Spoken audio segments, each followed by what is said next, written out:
En el aire, Radio Zipa, emisora del Círculo de Periodistas y Comunicadores Sociales de Antioquia, Colombia, transmitiendo desde el corazón de Medellín, ciudad de la eterna primavera.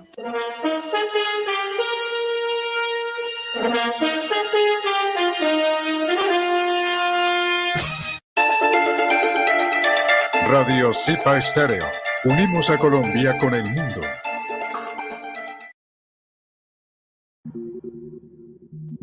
Desde Medellín, ciudad de la eterna primavera, en Colombia, origina Radio Zipa Estéreo.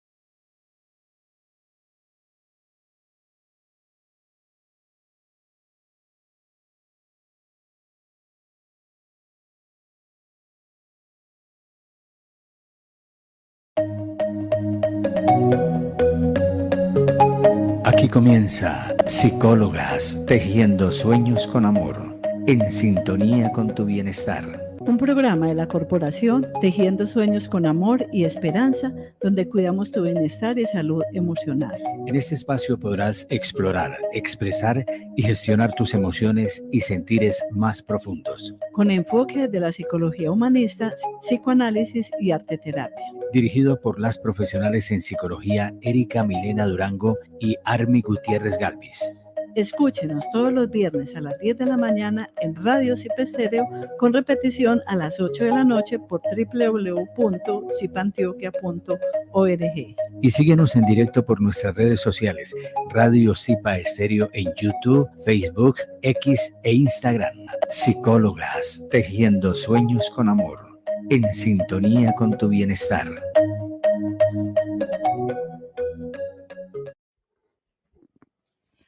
Hola, muy buenos días. Hola. Nos encontramos hoy en nuestro programa Psicólogas Tejiendo Sueños. Hoy con un tema maravilloso, enemigos silenciosos, ansiedad. Para eso traemos a nuestra invitada especial, Daisy Mejía Soto, psicóloga, especialista en neuropsicología, que nos va a estar acompañando y brindándonos diferentes herramientas para reconocer este tema que es tan importante y que actualmente no le damos la importancia que realmente amerita. Soy Armi Gutiérrez, hago parte del equipo de la Corporación Tejiendo Sueños con Amor y Esperanza. Sean todos muy bienvenidos.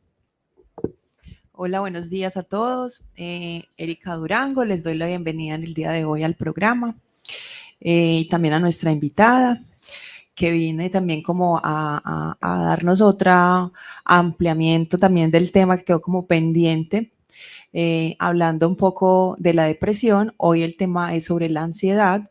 Bienvenida, Daisy. Muchas gracias por la invitación, muy contenta de estar acá nuevamente. Bueno, queremos como empezar un poco recapitulando el programa anterior que hablamos del tema de la depresión. Entonces quisiera como que diéramos como unas pautas o unos tics importantes o unos aportes importantes en varias medidas. Primero, bueno, a esa persona que cumple o que se puede decir que tiene en este momento esa enfermedad de la depresión en su vida, que está como en esa mirada depresiva. Hablamos un poco como de los síntomas, de varias cosas, pero quisiera como que ahondáramos en, bueno, ¿qué se le recomienda a esa persona? Como recomendaciones para tener en cuenta. También, ¿qué se le recomienda a las personas que son su red de apoyo? Su familia, sus amigos, ¿cierto? Que demos como pautas como claras en esto para que nos quede como claros a todos. Perfecto, muchas gracias Erika, Armi, por estar de nuevo aquí conmigo, por haber invitado de nuevo a esta persona tan diferente y extraña, pero que le encanta este tema, que se apasiona y que en medio de su diferencia y su extrañez también puede compartir su experiencia para que otros puedan aprender de ella. Bueno, habíamos hablado ya como de cómo hacer ese acercamiento y qué síntomas se pueden identificar en las personas que están alrededor con ese paciente específico, pero es importante tener en cuenta que cuando ya tenemos un familiar, un amigo, un compañero de trabajo que ya ha hecho visible su trastorno y que ya se tiene conciencia de que padece esta enfermedad y ha sido abierto incluso con indicar que tiene pensamientos de muerte o ideación suicida, es muy, muy, muy relevante hacer un acompañamiento casi que continuo o a diario para evitar que esta persona llegue en un acto impulsivo a cometer el acto de suicidio o llegue pues al intento como tal. ¿Cuál es la idea en este caso? Primero, hacer siempre la pregunta de cómo va ese pensamiento, si ha aumentado, si ha disminuido, tener claro si él ya tiene la ideación. Recuerden que hice una diferencia entre pensamiento de muerte e ideación suicida. Tener claro si esta persona ya tiene la ideación y cómo la tiene plasmada para poder crear como esos factores de protección. Es decir, hace poco alguien me comentaba sobre, creo que fuiste tú, Erika, no sé si tuvieron que trasladar a la chica de un edificio a vivir en otro lugar como estrategia para que la altura no se considerara un factor de riesgo. Porque las personas cuando viven en edificios altos, pues lo primero que se les ocurre que es lanzarse al vacío. Entonces, si hay la posibilidad de que esta persona pueda irse a vivir en otro lugar mientras está estable emocionalmente, mientras tiene adherencia al tratamiento tanto psicológico como psiquiátrico, esta sería la primera opción. De lo contrario, enmayar y no tener objetos cortopunzantes en la casa. ¿Sí? A veces me dicen, no, pero antes nos toca guardar todo, pero mira, estás velando por la integridad de otra persona. Entonces, mantener elementos que sean de riesgo bajo llave. Y como les mencioné ese día, cuando ya tenemos un paciente que toma medicación, pues lo ideal sería que esa medicación esté suministrada por una persona externa, que no sea la misma persona quien esté pendiente de su medicación. Ahora, también es muy importante no generar presión, pero sí generar la pregunta de si va en aumento o en disminución ese pensamiento o esa ideación. Hay que tener muy claro, como lo dije la vez pasada, que no todos lo hablan, no todos lo dicen. En este caso, hay que hacer un acompañamiento desde lo presencial, estar lo más presente posible con esa persona, que tenga un acompañamiento, por lo menos mientras logramos avances. ¿Sí? Porque, claro, yo entiendo que hay muchas familias que me dicen, pero no tenemos quien pueda estar con esta persona todo el tiempo, ¿sí? Entonces es como generar estrategias para que esta persona no esté solo en casa. Hay pacientes que se hacen muy conscientes de su realidad y aceptan la internación. Entonces los centros de salud mental pueden ser una opción. Bueno, ¿y cómo amaneciste hoy? A propósito del tema. Bueno, esa pregunta me encanta, Erika, porque hoy amanecí súper ansiosa. Y con eso vamos a entrar al tema de la ansiedad. Bueno, amanecí súper ansiosa porque tenía muchas cosas que hacer en la mañana, entonces tenía que hacer una muy buena distribución del tiempo. Y aparte, yo tengo un déficit atencional y las personas con esta dificultad, pues creemos que el tiempo nos rinde mucho, pero realmente no. Entonces no hacemos una buena programación o planificación de las actividades y antes de salir no encontré las llaves. Entonces me tocó dejar la puerta abierta, me tocó dejar una vecina pendiente de la casa, porque pues imagínense cómo dejar la casa pues sin las puertas aseguradas. Y eso ya me lleva a hacerles una pregunta a ustedes. Que yo esté en este momento ansiosa, ¿significa que tengo un trastorno de ansiedad? No. No. Puede ser un rasgo. Puede ser una manifestación que tienes que se presenta de acuerdo a algo externo.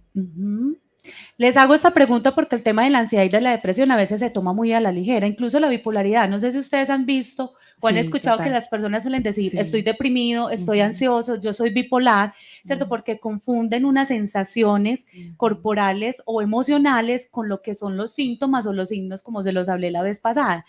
Realmente yo no soy una persona ansiosa. Normalmente tengo seguridad, confianza frente a otros entornos, frente a otros contextos, me desenvuelvo tranquilamente, pero uno en ciertas circunstancias o situaciones sí puede experimentar síntomas asociados a un estado de ansiedad, pero no a un trastorno de ansiedad. Y esa es la diferencia. Yo puedo tener un estado que es algo momentáneo, ¿sí? Que puede tener como generación de esos síntomas una situación o un conflicto de ese instante, o puedo tener unos rasgos que también hacen parte de, o puedo tener el trastorno. Y hay que aprender a diferenciar esas tres situaciones. Los rasgos son como esas características de mi personalidad que me llevan a experimentar esos estados momentáneos, y el trastorno es cuando yo ya tengo una estructura formada, es decir, ya eso hace parte de mí y me está generando una disfuncionalidad. Nosotros acá hemos mencionado también como esos temas que se han vuelto a unas palabras como muy normalizadas. Ese tan narcisista, hoy amanecí bipolar, hoy amanecí depresivo inclusive, ¿cierto? Y es cierto.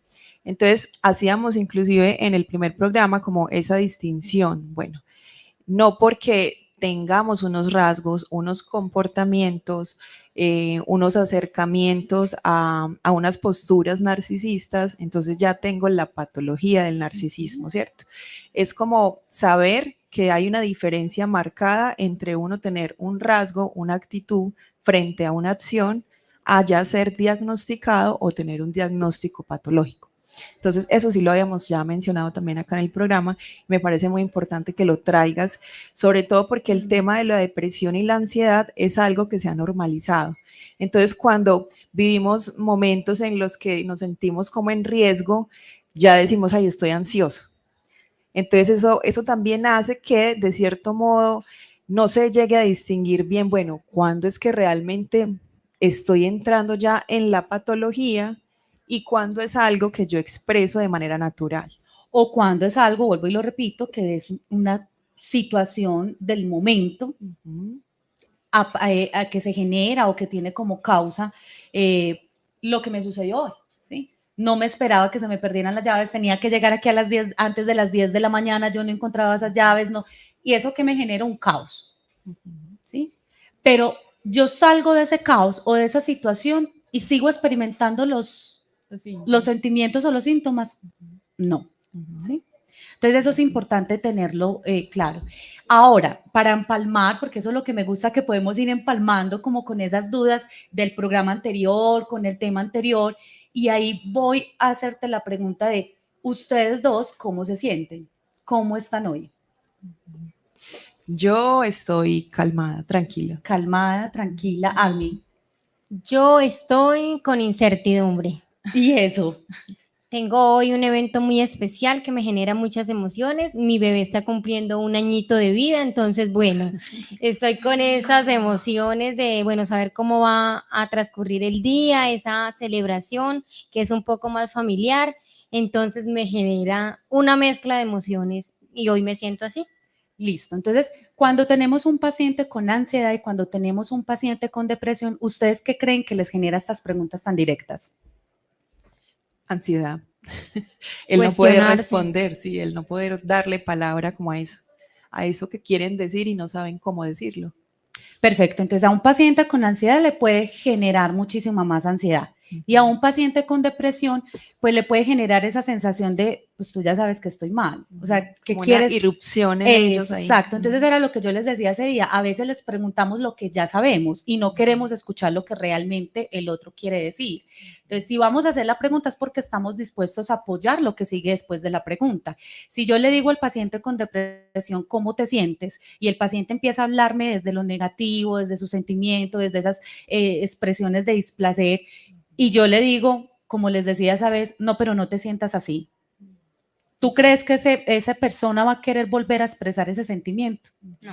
Y si yo le digo al paciente con ansiedad, que es lo que normalmente suelen decirle, tranquilo, tranquilícese, todo va a estar bien. ¿Tú crees que eso va a generar la respuesta o el efecto que él espera? No. Entonces, parte de cómo trabajar con ellos es reconocer e identificar qué es lo que sienten ellos, cómo perciben ellos, para yo saber cómo me dirijo a ellos, ¿sí? Pero si yo no lo conozco, si no lo sé, pues al dirigirme a ellos lo voy a hacer de una manera que probablemente genere respuestas adversas o que no genere realmente lo que yo quiero demostrarle, evidenciarle, o que él ni siquiera sienta o ella ni siquiera sienta que yo estoy empatizando con su situación. Ahora bien, ¿por qué les hice las preguntas? Porque para yo poder entender y comprender si esa persona tiene o no tiene una situación, yo tengo que acercarme. Tengo que empezar a identificar esa situación. ¿Cómo lo trabajo? Identificando. Identificando, ese es el primer paso. Identificar realmente qué tiene la persona, qué padece la persona, cuál es su sufrimiento emocional, porque cuando hay depresión y hay ansiedad, hay un sufrimiento emocional. Y por eso a veces es tan difícil comprender esas enfermedades. Yo en este momento estoy trabajando y en los lugares donde estoy trabajando tienen una tendencia a que estas patologías no las reconocen, porque para ellos no son visibles. Entonces, yo puedo acompañar a un estudiante que tiene TDAH o que tiene autismo porque veo conductualmente ese sufrimiento o esas respuestas, pero en la depresión y en la ansiedad es un sufrir tan emocional que el otro no puede ver lo que internamente está sucediendo y ahí es donde la respuesta o el acompañamiento a veces no es el más adecuado. Ahora, ¿ustedes qué creen que pueden estar sintiendo los oyentes que están ahí, que tienen ansiedad y que desde hace rato están esperando qué es, cómo se trabaja? ¿Sí? Mire el efecto que podemos ocasionar solo con un ejercicio tan simple. Es cierto. Bueno, yo pienso que aquí es muy importante, Daisy, que le hagamos saber a los oyentes cuáles son esos criterios o esos síntomas que presenta una persona que padece una patología de ansiedad, ¿cierto? No hablemos del episodio ni de los rasgos. O sea, esos oyentes que están allá en sus casas escuchando el programa y diciendo, bueno, yo quiero saber si realmente estoy más por el lado de la patología o si lo que estoy es vivenciando unos episodios de acuerdo a unas situaciones externas que me generan estados de ansiedad. Listo, primero entonces vamos a hablar de qué es la ansiedad. ¿Ustedes recuerdan la definición que hace 8 días entregué de ansiedad? Sí. Bueno, ¿qué es la ansiedad? Es un estado de angustia, es un estado que no me permite disfrutar el momento presente. Es como que estoy un poco ausente de la situación y que me genera cambios hormonales, emocionales, preocupación. Perfecto, entonces la ansiedad es un miedo excesivo e irracional hacia una situación real o hacia una situación imaginaria, ¿sí? Es decir, yo pienso que me va a suceder y lo que pienso que me va a suceder lo veo desde el punto de vista negativo.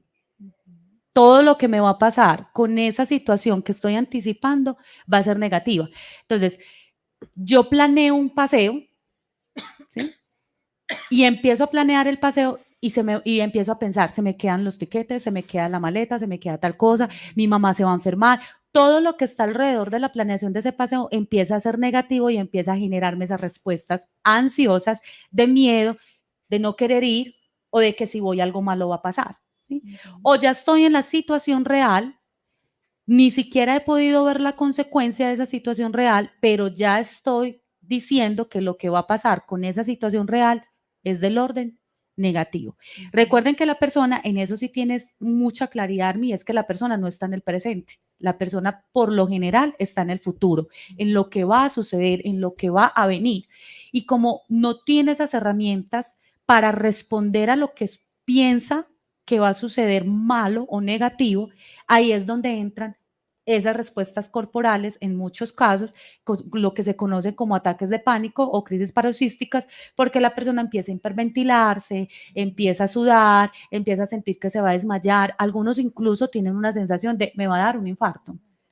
Me va a dar un infarto. En esos casos, el acompañamiento tiene que ser muy puntual y llevar a la persona a que se estabilice y no empezarle a decir no tenga miedo, ¿sí? Sino entiendo lo que sientes, estoy aquí, no nos va a suceder nada, yo te voy a acompañar. ¿Sí? Los pensamientos ahí juegan un papel muy importante. Se vuelve algo muy catastrófico cualquier evento. Esa es la palabra, Erika. Cualquier evento, y uno podría decir que son premisorios. Creen y tienen la certeza de que eso que están pensando va a suceder así. tal como lo están pensando, ¿cierto? En el psicoanálisis se habla un poco de los pensamientos omnipotencia. Y estas personas presentan mucho este tipo de pensamientos de omnipotencia, donde inclusive se idealizan dentro de eso y se vuelve algo místico inclusive, dentro de lo que le dicen al otro o le van contando pues a las otras personas. Bueno, al igual que la depresión, la ansiedad también tiene diferentes formas de presentarse. Desde lo que ustedes han experimentado en ese bagaje profesional o desde ese argot coloquial, desde esa parte social, ¿cuáles son los tipos de ansiedades que ustedes creen que pueden existir? Bueno, una de las más nombradas es pues la ansiedad generalizada, las fobias, ansiedad al entorno social, que recuerde así puntualmente. Están como también distinguidas entre graves, leves o más fuertes, ¿cierto? Y son muy singulares, de acuerdo a cómo se presenten en cada paciente. Perfecto. Sí, al igual que la depresión, la ansiedad también tiene una clasificación, ¿sí? Porque eso también es importante tenerlo en cuenta, porque no todas se trabajan de la misma manera, ¿sí? Y hay mucho desconocimiento del tipo de ansiedades. Las personas llegan, yo soy ansiosa, ¿sí? Y quizás no tiene una ansiedad o quizás sí tiene, pero es un tipo específico de ansiedad y es más fácil, por decirlo así, entre comillas, trabajar una ansiedad específica que trabajar una ansiedad generalizada, ¿sí?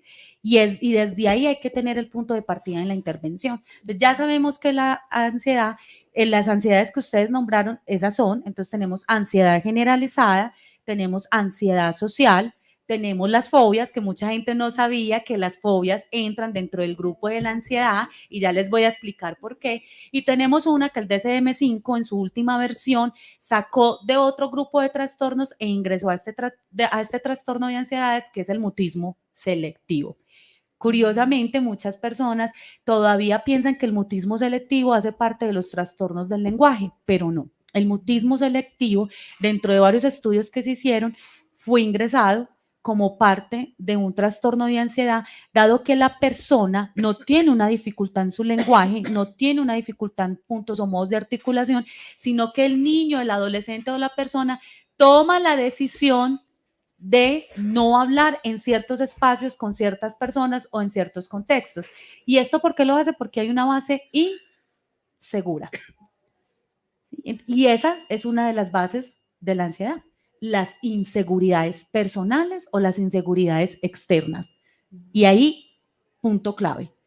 Porque a veces intervenimos la ansiedad solo desde lo conductual, que sí, o sea, no estoy diciendo que sea malo, la mayoría de las terapias están muy enfocadas a extinguir ese miedo o a extinguir esa fobia, pero se nos olvida que eso se generó por una inseguridad propia de esa persona en medio de su desarrollo emocional, social y familiar. Hasta ahí voy clara con la información o me estoy enredando mucho. No, ahí vamos bien.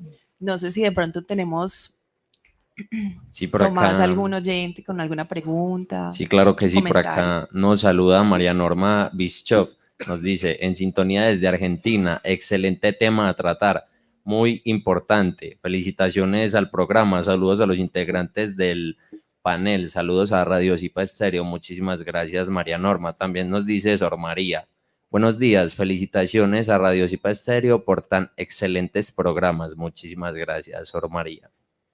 Bueno, yo aprovecho también la oportunidad para enviar un saludo muy especial para Zoila Isabel Carvajal Almario, que hoy va a estar recibiendo un reconocimiento y es la estatuilla a la bailarina del poder. Entonces, Zoila, te abrazamos, te felicitamos, eres una mujer poderosa que inspira, te admiramos mucho y ese reconocimiento es más que merecido.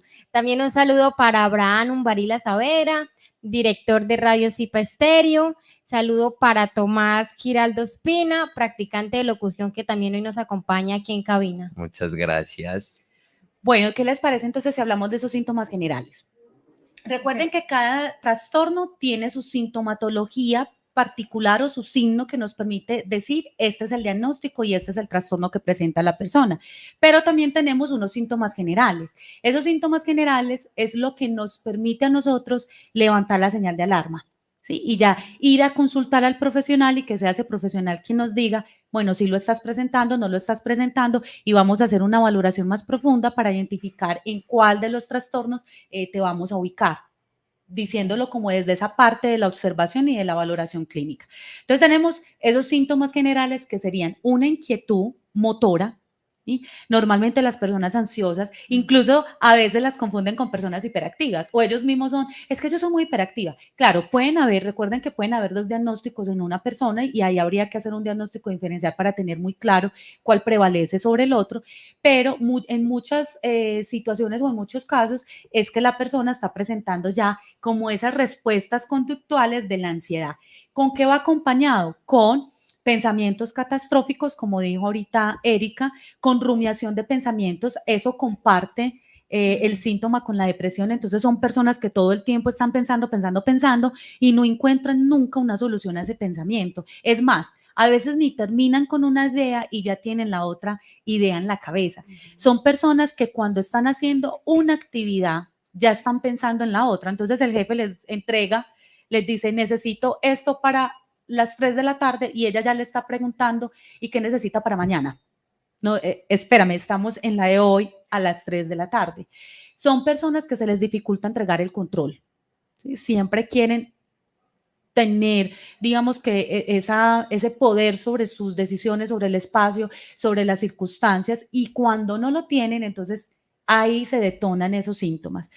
También hay unas respuestas corporales en casos de ataques de pánico, se puede tener dificultad para la respiración, puede haber sudoración, puede haber desmayos. Hay personas que incluso llegan al punto de desmayarse, pueden haber movimientos exagerados en el cuerpo, muchas personas empiezan a mover los pies con mayor intensidad. A mí me ha pasado que a veces los empiezo a mover cuando estoy esperando, pero ellos empiezan a tener una movención por fuera de lo esperado, ¿sí? Que ya se pasa como del límite. Y acuérdense que ellos también presentan dificultades del sueño, como en el caso de la depresión, y con la alimentación, y que puede ser tanto hipersueño como insomnio, o puede ser alimentación excesiva como pérdida del apetito. Bueno, Daisy, yo escuchándote creo que tengo muchos de esos y yo supongo que muchos de los oyentes también se están identificando. Yo digo, bueno, cumplo casi todos los síntomas que tú estás mencionando. Entonces mi pregunta es, en términos de tiempo, ¿tengo que cumplir algún tiempo para identificar que sí estoy padeciendo ansiedad? Army me hizo una pregunta corchadora. Bueno, realmente el DSM-5, que es el manual que se utiliza, o el CIE-10, que son los manuales estadísticos para identificar todo el tema de los trastornos y poder generar los diagnósticos, siempre nos da unas especificaciones en tiempos para la presentación de los síntomas y de los signos. Ahora bien, aprenderse los tiempos, pues es complicado porque el manual es un libro así, para los que nos pueden ver, es una cosa grandísima que tiene una cantidad de trastornos que aprenderse con exactitud cada síntoma del trastorno es complejo. Entonces lo que hacemos los profesionales es mantener un chelix e ir diligenciando para poder hacer esa identificación, pero sí hay tiempos establecidos para la presentación de los síntomas. Es muy importante, por eso les digo, la consulta y la mirada profesional, porque será ansiedad o serán unos rasgos que se me presentan en ciertas circunstancias. Ahora, los rasgos no siempre están presentes. Y ese es un punto importante que me ayuda a diferenciar. Una persona que ya tiene el trastorno de ansiedad siempre va a tener la manifestación en cualquier espacio o en cualquier lugar, ¿sí? La persona que tiene los rasgos puede o no presentar esa manifestación. Yo tengo unos rasgos ansiosos, pero en una circunstancia puedo estar tranquilo y en esa misma circunstancia en otro momento se me puede presentar una intranquilidad frente a los hechos, pero puedo responder, no se vuelve algo disfuncional. Por ejemplo, a mí hoy me dio nervios, llegué ansiosa, llegué con un montón de cosas, pero a medida que se va desarrollando el ejercicio, pues yo ya voy generando una respuesta diferente. Si yo tuviera una ansiedad, pues probablemente ni siquiera hubiera logrado sacar el programa adelante. Es decir, que si estamos hablando en temas de episodios, de rasgos, es algo que tú le puedes dar una respuesta más adaptativa. Exactamente. Puedes maniobrar la situación y ya puedes sacar adelante pues cualquier actividad que tengas programada. Y si hablamos de estados, sí que mejor puede haber una respuesta adaptativa. Ejemplo, ¿a quién no le dio ansiedad exponer alguna vez? Pero aún así expuso. Pero ¿a quién no le tocó ver un compañero que se orinó que se puso a llorar, que se salió del salón de clase. Esa respuesta ya me indica rasgos o configuración del trastorno. Configuración. Exacto, esa respuesta ya me puede estar hablando de que sí se está configurando el diagnóstico o el trastorno como tal, ¿sí? A mí me surge una pregunta y es que, bueno, la depresión tiene ciertos episodios durante la vida, de acuerdo a lo que se presente o lo que la persona está experimentando, ¿cierto? La ansiedad también es algo que se presenta de manera episódica, es decir, la ansiedad es crónica a través del tiempo, o uno podría decir que la ansiedad se puede llegar a controlar de tal punto que puede desaparecer en esa persona. Si ustedes me preguntan desde la experiencia, yo he logrado ver personas que han superado la ansiedad. Yo tuve un caso divino, yo amo a ese paciente, o sea, realmente lo amo diciéndolo desde lo objetivo, ¿cierto? Y desde lo prudencial. Él ingresó a consulta a los 7 años, salió de consulta casi que a los 13, 12 años, aunque él ya había logrado los objetivos por su propia voluntad, él se quedó mucho más tiempo de lo que realmente necesitaba porque encontró en el espacio un lugar seguro, porque podía expresar muchas cosas, porque era un adolescente, ya estaba entrando en la adolescencia, era un hombre, entonces a ellos les cuesta un poco más llevar otros temas a otros espacios y ya había logrado un enganche terapéutico y un encuentro empático conmigo, imagínate, desde los 7 años, que entonces se quedó y pues logró hablar muchas cosas ya del tema de la adolescencia y poder abarcar inquietudes que en otros espacios no lo iba a hacer, pero a lo que voy con él es que lo superó. ¿En qué influye en ese trascender del diagnóstico? Digamos que la capacidad que tenga el paciente de permanecer y de esforzarse en el proceso, el acompañamiento familiar, ¿sí? La conciencia de enfermedad, esa es importantísima. El acompañamiento que también recomiendo en los casos que son necesarios por psiquiatría. Y eso en conjunto hizo que este paciente tuviera unos muy buenos resultados. Con él había una condición muy específica y es que él tenía un síncope vagal, entonces él no se podía trabajar con las mismas técnicas conductuales que pueden hacer los procesos más ligeros, porque cuando a él se le aplicaban ciertas técnicas como de sensibilización sistemática o otros ejercicios que uno hace cuando ya tiene personas con ansiedades, él se me desmayaba y había un riesgo ojo, en ese caso específico porque él tenía una afección médica, ¿sí? Pero recuerden que las personas con ansiedad tienen ese miedo a morir y a infartarse, pero no es que realmente estén teniendo un infarto, sino que es esa sensación corporal tan fuerte que les hace pensar, me estoy infartando.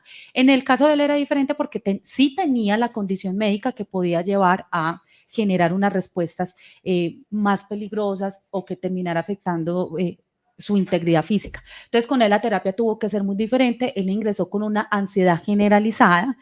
Con permiso de los padres, yo fui llevando esa ansiedad generalizada a una ansiedad específica.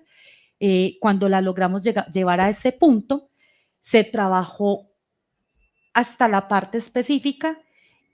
Hubo un aspecto que no se logró tocar del todo, pero también era una decisión muy de la familia y de él como paciente, además porque no es algo a lo que él se tenga que enfrentar diariamente y eso es lo que uno tiene que tener muy en cuenta ahorita que les hable de las fobias cuando uno está trabajando con un paciente. Pues si le tiene fobia a las serpientes y él no quiere trabajar eso, ¿qué necesidad lo llevo yo a obligarlo de que eso es necesario que lo trabaje? Valga la redundancia. Pues no, él no se va a enfrentar con serpientes todos los días, pero si tiene una fobia social, ¿debo no llevar al paciente a que haga conciencia de que tiene que trabajar esa situación o que es mejor que la trabaje? Porque nadie tiene si no quiere, pero que por lo menos se haga consciente de que ves que yo soy una persona que tengo que estar mezclada con esa parte social, no me puedo quedar encerrado toda la vida, por alguna otra cosa voy a tener que salir. Es muy importante ese tema. Ahora bien, de acuerdo a la ansiedad, o sea, de acuerdo al trastorno, sí podemos hablar de situaciones más transitorias. Ejemplo, la ansiedad por separación. Eso puede ser algo más episódico, ¿sí? Porque la ansiedad por separación son las personas que presentan los síntomas y que presentan las respuestas conductuales cuando son separadas del objeto o de la persona que les genera sensación de protección. ¿Listo? Esta es más esporádica o episódica. Pero la ansiedad generalizada es casi que un estado permanente. ese se sufre mucho más, es un estado permanente, por eso se llama generalizada, que puede ser detonado por cualquier situación. No sabemos específicamente qué le está generando esas respuestas. Ahora, las fobias es un tema que entra entre los trastornos de ansiedad, pero las fobias son específicas, ¿sí? La fobia a las alturas, la fobia a los animales, la fobia a las arañas, la fobia a la oscuridad, ese tipo de fobias son específicos y tienen unas herramientas específicas para trabajarse. También son episódicas, ¿sí? Porque no todo el tiempo la persona se está enfrentando a la cucaracha. Hay algo que mencionabas ahorita y es que, bueno, la ansiedad resurge o sale en el sujeto, pues en la persona, a partir de unos eventos que se dan en esas figuras de apego, ¿cierto? Esos apegos inseguros. Hablabas ahorita de la inseguridad que presentan estas personas que sufren esta patología, y me gustaría que le dieras un poco a los oyentes, como dentro de esas pautas de crianza, ¿cómo podríamos nosotros como padres ayudarle a los niños a generar apegos más seguros, ¿cierto? Que no se sientan como en esa inseguridad que más adelante pues se va a trasladar en un adulto que puede llegar a sufrir ansiedad. Muy buena pregunta, Erika. Voy a cerrar un poco el tema y podemos ir finalizando con esa pregunta, si les parece, porque está muy interesante y de mucho análisis y de mucha comprensión antes de dar la respuesta. Voy a dar como unas definiciones pequeñas para que las personas sepan qué significa cada tipo de ansiedad, sí, ¿cierto? Y no se vayan con esa duda. Ansiedad por separación, que la acabo de mencionar, es cuando la persona se detona justo cuando no tiene al objeto, a la persona o al entorno que le genera esa seguridad, ¿cierto? Entonces ahí empieza la manifestación. El mutismo selectivo es ese estado que mencioné anteriormente también, cuando las personas o los niños toman la decisión de elegir a quién hablarle y en qué lugar hablar. Se pueden quedar un mes sin pronunciar una palabra, ¿sí? Si esta tiene o no tiene remisión total, sí. Puede haber una remisión total. Recuerde que siempre debe estar acompañado por terapia. Este tipo de ansiedad no se acompaña generalmente con medicación, la de mutismo selectivo, ¿sí?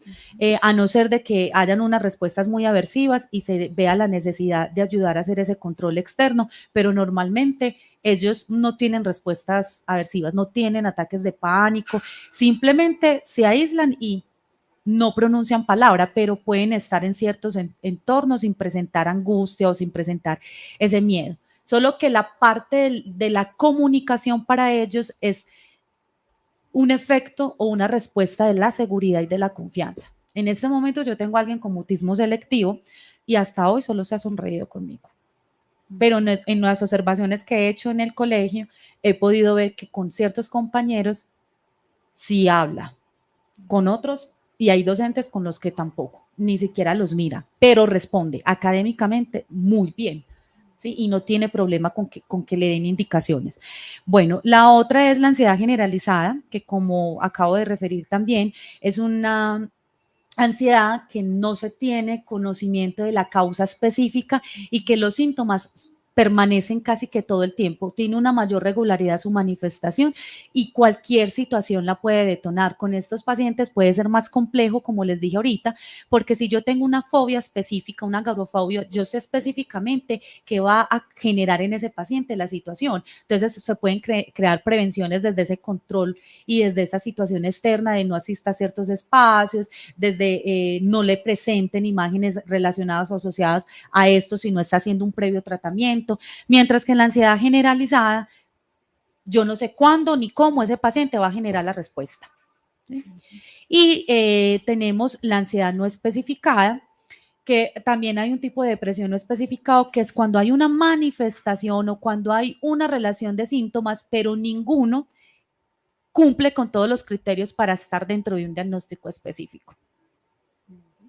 Hasta ahí vamos totalmente claros. Sí. Cada trastorno, por decirlo de esta manera, tiene unos síntomas ya específicos que hoy no tenemos la forma o el tiempo de trabajarlos acá, pues porque nos iríamos, esto sería un taller, o una conferencia de todo el día, pero sí es importante que cuando ya tengamos las señales de alarma, pues podamos hacer, como les dije, esa consulta al especialista para que sea él quien nos lleve a ese punto y nos dirija al tema específico y podamos tener un mejor tratamiento. Acompañamientos, creerle al paciente, ¿sí? Porque a veces me dicen, no, pero es que yo no entiendo cómo le tiene miedo a una cucaracha. Pues yo les tengo una sensación, pero es que ella grita, se para en la mesa, llora, se altera, se desmaya. Sí, recuerden que es un miedo irracional, muy irracional. A mí en este momento me entró una paciente, entró hace poco, que tiene el trastorno mixto de ansiedad y depresión, y créanme que la ansiedad se está convirtiendo en un factor de protección de la depresión. Exacto. ¿Cómo? Porque cuando ella piensa o tiene la ideación suicida, la ansiedad la frena, el miedo a la muerte la frena, el miedo a perder el control, el miedo a no saber qué hay más allá. Ella dice, yo aquí por lo menos sé a qué me enfrento, allá no sé. Entonces, ese miedo a la muerte hace que yo vea una amenaza en los estímulos. Ahora, la ansiedad por separación es la que está muy relacionada también a los apegos de la infancia. Recuerden que el primer vínculo que se establece es ese familiar. La dinámica con la madre, la dinámica con el padre, con los hermanos, y luego pasamos a la socialización primaria, que es todo lo que tiene que ver con la escuela, y luego a la socialización terciaria, que es todo lo que tiene que ver con esa parte social. ¿Cómo impactar en mis hijos de una manera en que estas situaciones no se generan o prevenirlas? Porque de todas maneras, Erika, es muy importante tener claro, recuerden que este tipo de trastorno se puede generar en cualquier etapa de la vida. ¿Sí? Listo, bueno, vamos a relacionarnos un poquito con los oyentes, están ahí comentando, entonces vamos a leer. Tomás, ¿nos colaboras, por favor? Claro que sí, por acá Sor María nos dice, saludos desde Medellín, en sintonía con la emisora Radio Zipa Estéreo. A doña Zoila Isabel Carvajal Almario, directora ejecutiva del Zipa, felicitaciones por su reconocimiento. Y nuestra directora ejecutiva nos dice, en sintonía, excelente programa con temas que aportan a la sociedad y más con los problemas de salud mental que se presentan actualmente. Por acá nos dice Ginette de Pilar Monsalve Rojas, nos dice, muy buenos días, gusto de escucharlas. Y Diana María Vergara Taborda nos dice, buenos días, yo sufro de ansiedad generalizada, todo me da ansiedad, muchos miedos, es muy desgastante. Bueno, muchas gracias a todos nuestros oyentes por escucharnos, por dejar sus comentarios. A Diana María, un abracito, gracias por ser fiel oyente de este programa. Bueno, Daisy, ahorita le vamos a responder un poquito a Diana, que está presentando este tema de la ansiedad generalizada, y yo también iba en línea a eso, como unas recomendaciones para las personas que rodeamos a quienes padecen de ansiedad. ¿Cómo podemos brindar un acompañamiento oportuno a esas personas? Para mí, aquí hay una diferencia con la depresión, y es que las personas cuando tienen pacientes o familiares con ansiedad deben de tener un entrenamiento específico en técnicas de respiración y de control externo. Aquí esto es fundamental. Si bien en la depresión, pues lo ideal sería que también la familia estuviera capacitada en primeros auxilios psicológicos para ayudar con la prevención del suicidio, que es como el riesgo más latente en las personas con depresión. En la ansiedad es muy importante saber dirigir a esa persona a un estado de tranquilidad y de equilibrio. Y dirigir a esa persona va más desde la acción que desde el hablar, ¿sí? En la depresión yo puedo hacer un acompañamiento muy afectivo, muy desde el abrazo, muy desde lo que puedo decir y le puedo llevar al otro desde esa empatía, mientras que en la ansiedad, si la persona está en una crisis, pues lo primero que yo tengo que hacer es intervenir esa crisis o acompañar esa crisis y disminuir esos síntomas. Técnicas de respiración importantes para enseñarles a ellos, técnicas de control corporal. Entonces, voy a hablarles de algunas, y no sé si les mencioné también cuando estábamos hablando del tema de la depresión, pero lo ideal cuando una persona tiene una crisis de pánico y no tiene capacidad de respirar, hay algunos que entregan la bolsa, ¿sí? Eso funciona y es recomendado incluso por médicos, pero a veces se desesperan más. Entonces empiezan y su respiración se agita más y empiezan. Lo ideal es que tú te hagas detrás de esa persona, la abraces y que tu respiración la sienta el otro. Que tú hagas el ejercicio de respiración y al hacer esta parte con el pecho y con el abdomen, el otro, al sentir esto en la espalda, vaya ejerciendo el control. Listo. Si pueden estar sentados, mucho mejor. Si no pueden estar sentados, pues lo haces ya en esa condición parada, ¿sí? Recostando la cabeza de la persona al lado de tu hombro. Nunca dejen la cabeza como libre, ¿sí? Se altera y tira la cabeza hacia atrás y te puede golpear la nariz, y la idea es que tú también, entonces, pongas la cabeza hacia el costado. Listo. Esa es una de las opciones. La otra es que lo sientes, pongas la silla de manera que él pueda poner su cabeza sobre las dos piernas. Entonces se sienta, se agacha y pone la cabeza dentro de las dos piernas. La otra es una colchoneta en posición fetal y tú le vas ayudando a hacer el conteo de la respiración. Le dices, voy a respirar contigo. ¿Sí? Hay otra que podemos hacer y es que la persona se acuesta boca arriba, le estiras los pies hacia arriba, le estiras las manos en posición abierta como un avión y luego le cruzas las piernas y le ayudas a hacer el conteo. Cuando esa persona logre ya tener estable su respiración, le puedes llevar a un punto fijo. Le vas a ayudar a que concentre la mirada en una parte del espacio. Muy importante, si el espacio tiene muchas cosas alrededor, como por ejemplo nosotros en esta cabina que tenemos fotos, micrófonos, trata de sacar a la persona a un espacio que esté más tranquilo y con menos contaminación visual y con menos ruido, ¿cierto? Porque esa contaminación auditiva también genera en ellos esa ansiedad. Si no tienes conocimiento de cómo hacerlo, no lo hagas. ¿Sí? Eso también es muy importante. Hace poco yo estuve en una charla donde la persona decía, cualquier persona puede auxiliar. No, eso no es cierto. Cualquier persona no puede auxiliar. ¿Sí? Tienes que sentir por lo menos que eres capaz de hacerlo. Te coge a ti unos nervios y los coge a los dos un ataque de pánico ahí, una ansiedad a los dos. Ya no es uno, sino dos. Siempre, si yo me siento en la capacidad de hacerlo, lo hago, si no busco la persona que lo pueda hacer. Eso cuando tenemos esas crisis que son ya tan físicas, tan corporales, que es lo conocido como ataque de pánico, las crisis paroxísticas. De esa manera lo podemos trabajar. Cuando la persona no está con esa respuesta, sino que su ansiedad tiene unas respuestas más emocionales, siempre pregúntele qué quieres que haga por ti. ¿Quieres hablar? No, que no le hable. ¿Quieres que te dé un abrazo? No. Recuerde que el contacto siempre debe ser diagonal. Eviten que el contacto sea de frente.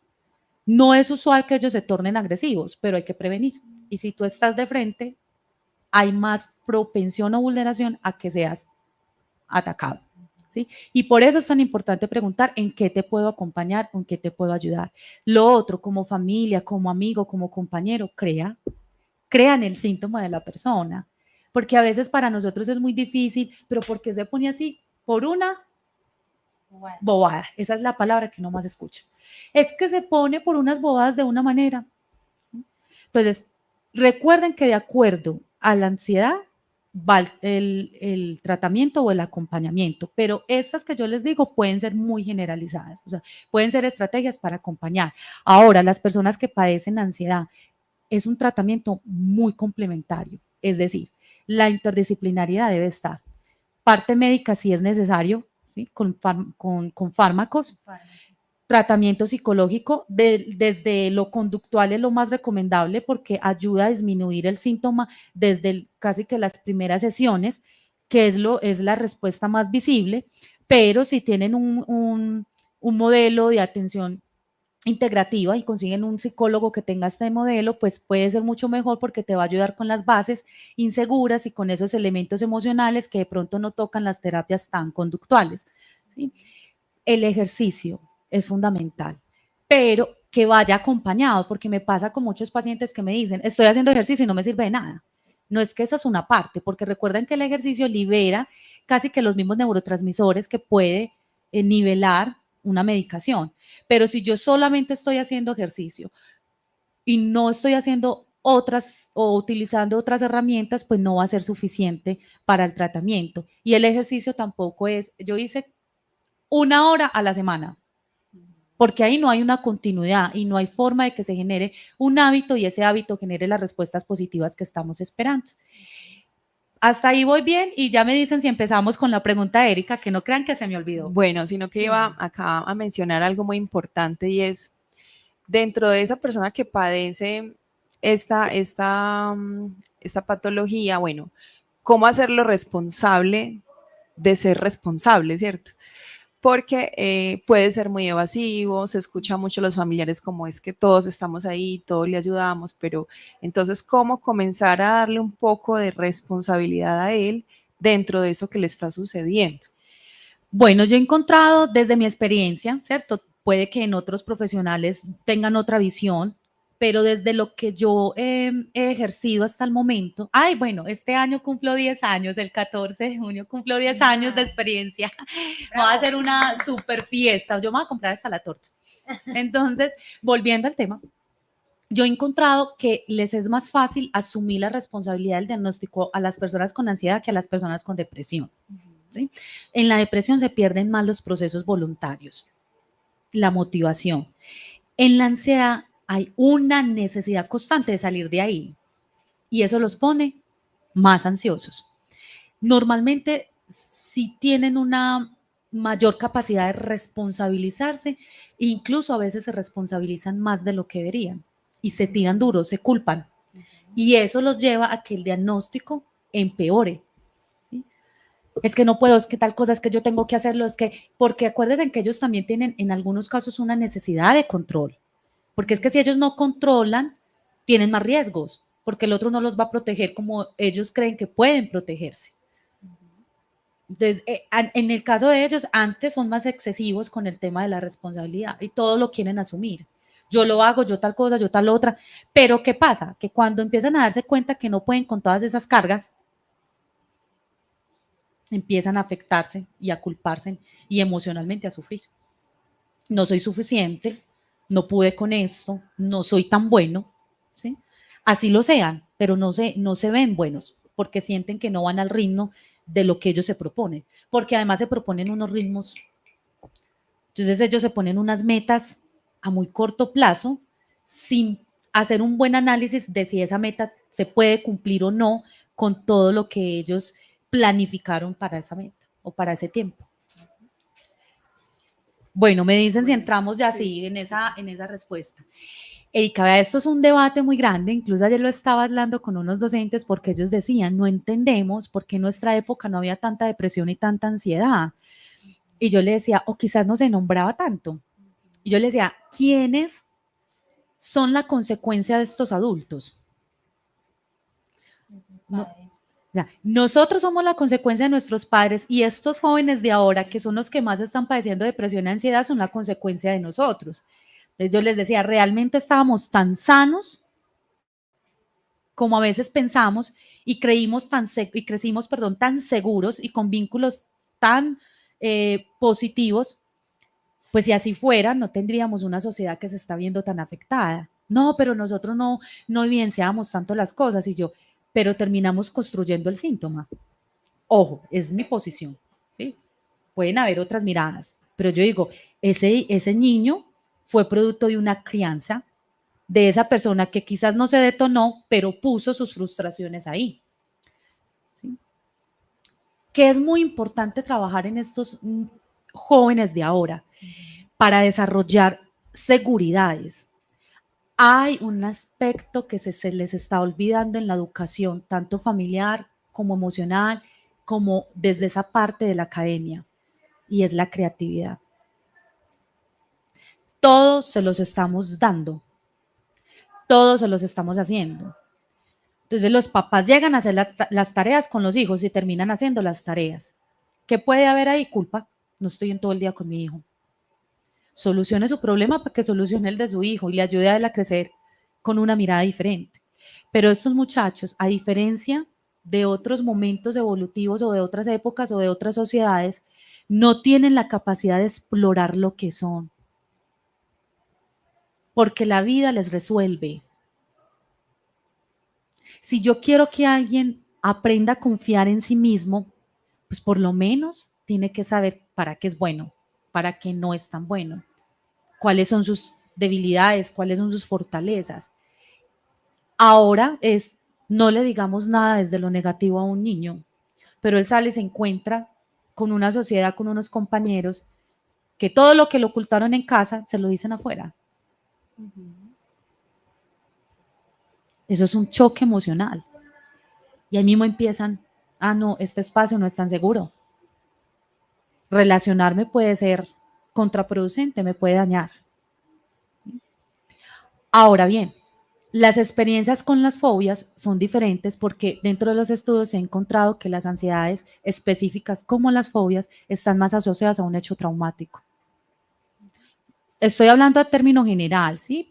Vuelvo y reitero, cada caso hay que estudiarlo y hay que evaluarlo de manera diferente. Ahora usted me dirá, pero hay personas que tienen ansiedad por separación y tuvieron unos vínculos familiares en donde no hubo de pronto estos patrones que les estoy mencionando. Ejemplo, un niño maltratado pudo haber generado una ansiedad por separación o puede generar algún tipo de ansiedad. Sí. Sí, también. O sea, los límites, los extremos siempre van a ser un factor de vulneración para que se desarrolle cualquier trastorno. Estamos retomando. Bueno, sí. Bueno, no sé si por ahí algún oyente tiene alguna pregunta para que vayamos cerrando con el tema del día. Por acá nos dice Ginette de Pilar, qué grandes temas que ayudan y aportan al ser humano. Nuevamente Ginette nos dice muchas bendiciones. Gracias, Ginette. Bueno, ya estamos llegando al final de nuestro programa, pero no quisiera que termináramos, Daisy, ya que te tenemos aquí en vivo y en directo, y es como brindar esa recomendación puntual a esas personas que padecen ansiedad, que ya están diagnosticadas. ¿Qué le podemos decir? O sea, ¿cuál sería desde tu experiencia profesional esa recomendación específica para ellos? La misma que di con el tema de la depresión. Busquen ayuda. No se queden con ese sufrimiento emocional.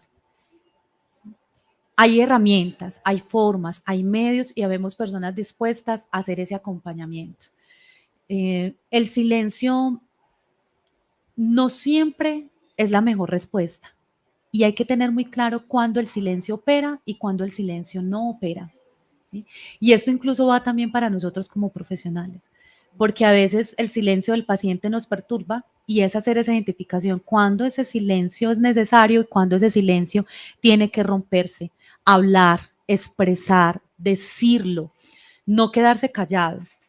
Para mí esa es la mejor recomendación que puedo dar y ya dentro de terapia entrarán otras herramientas y otras recomendaciones de acuerdo a la necesidad específica de cada consultante. Muchísimas gracias, Daisy. La película.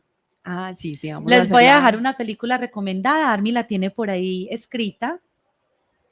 Claro que sí, bueno, y vamos a recomendar libro y vamos a recomendar película, 2x1, hoy estamos en promoción.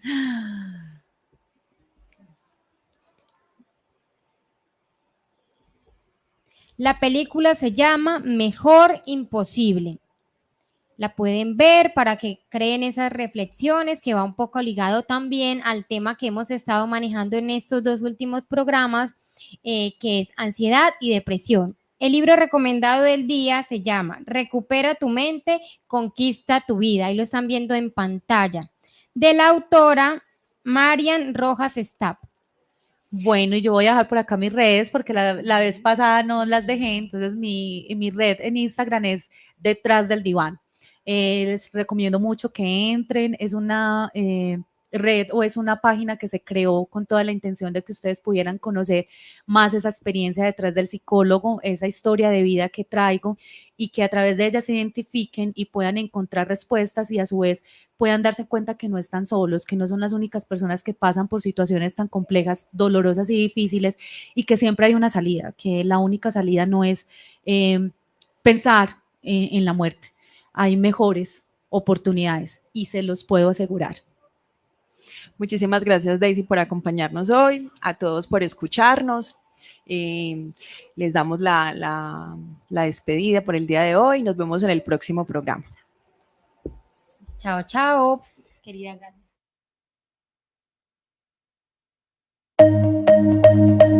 Aquí finaliza Psicólogas, tejiendo sueños con amor, en sintonía con tu bienestar. Un espacio para resignificar tu ser. Escúchenos todos los viernes a las 10 de la mañana en Radio Zipa Estéreo, con repetición a las 8 de la noche por www.zipantioquia.org Y en otras plataformas como Radio Garden, Colombia.com y Vox. Y síganos en nuestras redes sociales, Radio Zipa Estéreo en YouTube, Facebook, Instagram y X.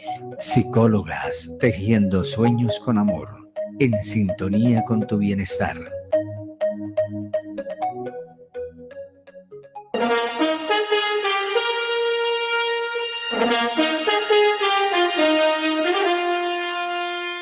En el aire, Radio Zipa, emisora del Círculo de Periodistas y Comunicadores Sociales de Antioquia, Colombia, transmitiendo desde el corazón de Medellín, ciudad de la eterna primavera.